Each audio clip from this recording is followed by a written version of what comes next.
This is Carl of Aqua Teen Hunger Force, and this is my Stone Cold Lock of the Century. Or the week.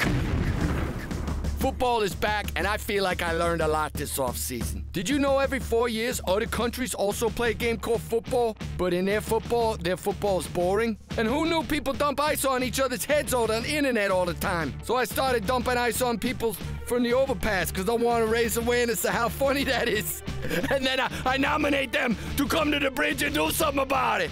Now, the St. Louis Rams drafted the first openly gay player, Michael Sam.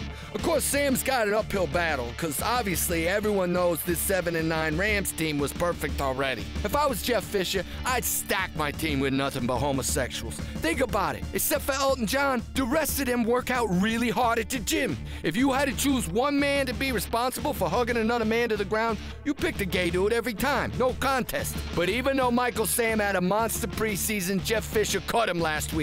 Cause I guess he don't want distractions like tackles and sacks and winning championships. You ain't done nothing, Fisher. Even I got one Super Bowl ring. Cause I'm renting it by the month from Warren Sapp for a low introductory rate. Believe me, it's a steal. Now, I do applaud St. Louis for paving the way and showing tolerance. For years, they've been instrumental in opening the door for their crappy starting quarterbacks to get way too much playing time.